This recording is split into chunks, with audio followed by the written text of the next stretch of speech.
How's it going, you guys? And welcome to Morning Cup.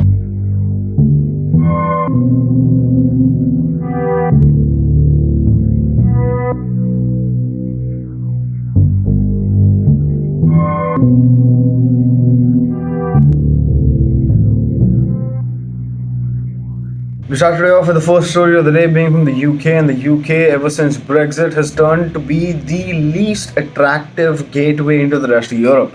Now, it turns out that the entire ideology of people traveling to Europe for touristy reasons was the fact that you needed one visa for the entirety of Europe. One needed to apply to numerous countries for numerous visa clearances, and then in order to backpack across Europe, which has been a tradition in the Americas for a long time, as well as an international appeal, is now significantly dropped. So UK is out of the question. Now, if someone wants to still continue to backpack across Europe, you will be doing so without, well, porting through the UK. It's still too early to tell the numbers, but the fact of the matter is that ever since the UK's announcement of Brexit, it has faced tremendous backlash with tourists.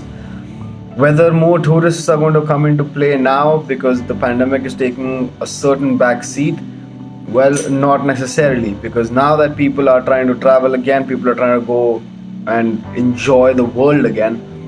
People want to travel to numerous countries, and with the UK still running rampant with its own variant of the coronavirus, turns out that Europe is the safest bet for any and all tourists. We move on to Russia, and an open, outspoken critic of the Kremlin itself, Alexei Navalny, is now officially detained by the police. Now, he was attacked earlier by a nerve agent in Germany, and a failed assassination attempt left him infamous.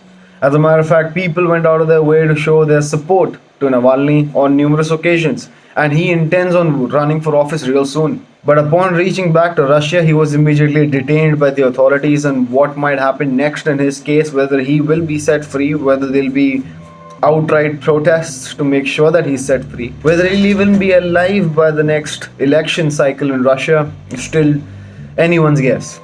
Russia has an infamous record of making sure that it gets exactly what it wants, and with Putin at the helm, well, it's easier said than done to believe that someone's going to come out of their way and dethrone him. We move on to Washington DC, and Washington DC has officially turned into ground zero with numerous troops converging on the center.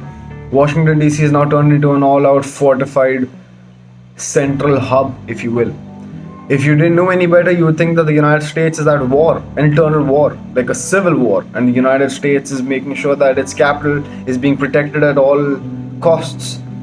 That is the amount of reaction force, that is the amount of troops, and that is exactly the amount of effort that's gone into ensuring that this inauguration that happens in the next 2 days is not met with any backlash. Whereas numerous state buildings across the United States are facing small scale protests, but nothing the likes of the Capitol riots.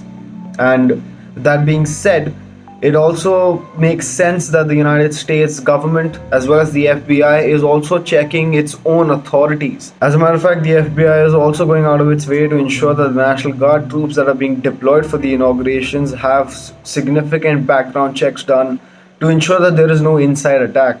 Numerous claims have come out against the inauguration of Joe Biden and what might perspire thereafter. So the FBI is not taking any threats lightly. We move on to the WHO, and the WHO team has officially put out a statement from Wuhan, where this team arrived 3 days ago, and since then have gone through a lot of significant processes to try and figure out what might be the origins of the coronavirus.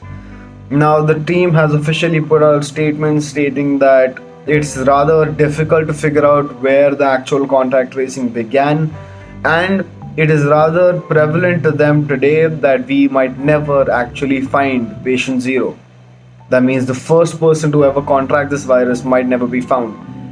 And the reason why it's so important to find this person is because it gives us a clearer picture on how the virus jumped species. We move on to a short story from Egypt, and dozens of 3,000-year-old mummies have been found. As a matter of fact, the same tomb that found these mummies also seems to be harboring a lot of other riches. As a matter of fact, Egyptologists have said that there are a lot more riches are yet to be found in Egypt. Egypt was a kingdom prevalent with riches, and most of the riches were buried with its kings and pharaohs. That much gold and those many rare earth elements as well as jewels are worth more than we can contemplate. But the fact of the matter is, more such tombs are being found every single day, either by concerned authorities, either by archaeologists, or by grave robbers, which is a very, very serious deal in Egypt. We move on to the final story of the day, and the final story of the day involves Bill Gates. Now, Bill Gates is now officially turned into the world's biggest farmer. Bill Gates owns now in the United States alone around 24,800 acres of farmland, making him the single biggest farmer in all of the continental United States. Now, Bill Gates has some plans for this ground. Whether this farmland is going to be used for just that is farming, or organic farming, or whatever he might deem it necessary to be used for. What we understand now is the fact that a lot of right-wing media claimed that Bill Gates is doing this so he can shut off the rest of the farmers, so that he can become the standalone monopoly in farming as well. Well, these are baseless allegations for now, but what the future of Bill Gates' farmland holds is anyone's guess. Maybe he might put together a new Microsoft server base there, or maybe he might actually start farming for produce. GMO, non-GMO, who knows? We will keep you updated on what Bill Gates farms on his farmland. But until then, this has been your Morning Cup. I hope you guys stay tuned for the next few days, because we are closing in on the inauguration, and what might happen then is anyone's guess. This has been your Morning Cup. See you tomorrow.